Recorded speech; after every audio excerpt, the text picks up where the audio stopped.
The problem, I suspect, is that we're probably shooting ourselves in the foot in a way. I'm afraid as a military guy on these things, it's a bit binary. You know, you either are going to use them or you're not. You're absolutely under the international law. If you use weapons, if you know you're providing weapons to somebody who's going to use them illegally, then you become culpable. But we've been providing weapons throughout, and quite frankly, once the conflict is over, as it will do eventually, by withholding some arms exports, we don't have damage our own potential for export. Luckily, there's very limited. I think it was 18 million in 2023, and we're only talking about less than 10% of those exports. So, as you said at the start, it's a tiny proportion, but it does damage our influence with Israel. And I suspect, therefore, that there'll be a price to pay for this downstream, even if it's in things like intelligence and collaboration. Britain, as you know, have suspended some of its arms sales to Israel. It's in response to concerns, and we've talked about them over the last 10 months or so, that UK manufactured weapons could be used against civilians in Gaza. So the government suspended yesterday 30 of Britain's 350 arms export licences. The decision covers components for things like fighter aircraft, helicopters, drones, as well as also equipment for hitting targets on the ground. Wider context here, the UK supplies about 0.02% of Israel's country's defensive arsenal. Israel are deeply disheartened, I think extremely frustrated by the decision. They've said that the British government's sanctions would send a very problematic message to Iran. We've looked at sort of the political ramifications, but what about the military ones? Military analyst Sean Bell is here. Sean, good morning. Good morning, Rosie. So how did the Foreign Office come to this decision? Well, as you said, the UK's been considering this for the last 11 months, but up till now, on balance, it's been decided that they could continue. I think what's worth listening to carefully was David Lammy's words. He said this is not an arms embargo.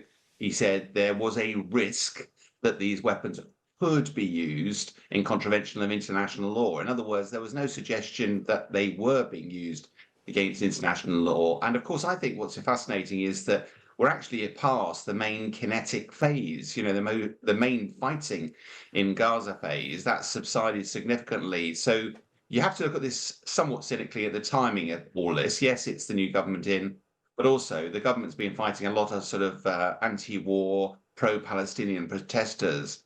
And it's very difficult not to see this as part of an effort to placate them. But I do think the danger we're looking at is a bit of a symptom here. I think the wider issue here, which is being very widely publicised, is the huge pressure on Prime Minister Netanyahu. We can get into that if you like, but it's the huge marches, more needs to be done to get the hostages out. I think this is just another thing that's ratcheting up the pressure and isolating Netanyahu and his government. Because from a military perspective, how much impact does this actually have on Israel's ability to fight this war? Almost zero, Rosie, bluntly. The problem, I suspect, is that we're probably shooting ourselves in the foot in a way. I'm afraid as a military guy on these things, it's a bit binary. You know, you either are going to use them or you're not.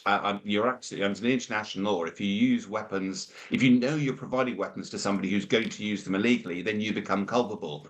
But we've been providing weapons throughout. And quite frankly, once the conflict is over, as it will do eventually, by withholding some arms exports, we don't have damage our own potential for export. Luckily, there's very limited. I think it was 18 million in 2023, and we're only talking about less than 10% of those exports. So, as you said at the start, it's a tiny proportion, but it does damage our influence with Israel. And I suspect, therefore, that there'll be a price to pay for this downstream, even if it's in things like intelligence and collaboration. But I do think, as I say, I reiterate, I think part of this is, again, the timing is important. You know, I think from again, military perspective, the problem that Netanyahu's got at the moment is, of course, his two objectives for the war, one of which was to effectively destroy Hamas. The second one was to get the hostages out. Largely, he's finished with the first one. What's happening with the second one? Real question about whether military means gets the hostages out or political. You only have to look back at the last few months that the only time really that the bulk of hostages were released was back in November. That was a diplomatic move, a political move. Over 100 released. Ever since then, only 8 have been released through military action.